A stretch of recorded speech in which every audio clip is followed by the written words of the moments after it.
Quand sera la Renaissance haïtienne? J'ai écouté un professeur égyptologue, c'est le professeur Théophile Obenga, qui disait qu'à 24 ans, quand Cheikh Anta Diop était arrivé à Paris, il a posé une question fondamentale. Il disait que, quand parlera-t-on de la Renaissance africaine? C'était tout à fait une question légitime.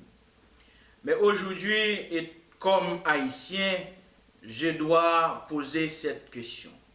Quand sera la Renaissance haïtienne? Est-ce qu'en Haïti, nous avons une philosophie haïtienne?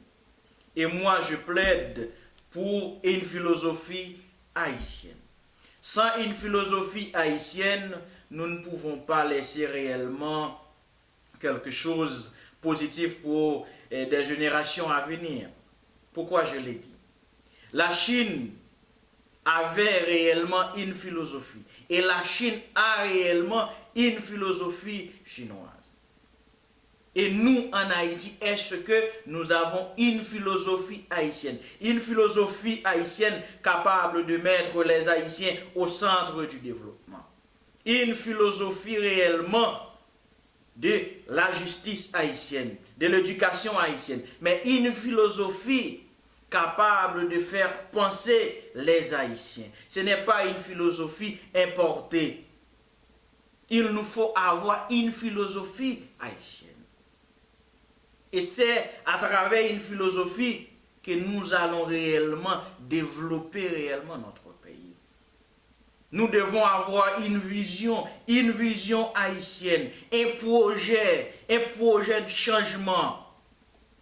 Parce que tous les jours, on entend parler de la démocratie. Mais qu'est-ce que cela veut dire, un pays démocratique? Comment nous, les Haïtiens, nous comprenons la démocratie? Ce n'est pas la démocratie importée, mais nous, les Haïtiens, quelle conception nous en avons de la démocratie? Oui, il nous faut avoir une philosophie haïtienne. Une philosophie réellement qui prend en compte la réalité haïtienne. Nos quartiers populaires, notre manière de penser, notre manière de voir les choses. Nous analysons toujours les choses, je dirais, d'une manière occidentale. Mais nous sommes qui? Nous sommes des Haïtiens. Donc il nous faut avoir une philosophie, je dirais, qui parle des Haïtiens, de nos mœurs, et notre culture, nos traditions, nos valeurs. D'où venons-nous? Pourquoi nous sommes en Haïti? Et sans une philosophie, nous ne pouvons pas laisser quelque chose réellement de grand. Nous ne pouvons pas faire la continuité historique de 1804. Il nous faut avoir une philosophie. Et j'ai ici de l'égalité des races humaines d'Antenor Firmin qui disait, note au lecteur, puisse ce livre être médité et concourir à accélérer les mouvements des générations que ma race accomplit sous le ciel bleu et clair des Antilles. Puisse-t-il inspirer à tous les enfants de la race noire, répandus sur l'aube immense de la terre, l'amour du progrès, de la justice et de la liberté, car en les dédiant à Haïti, c'est encore à eux tous que je l'adresse, les déshérités du présent et les géants de l'avenir. Mais oui, il nous faut avoir une philosophie.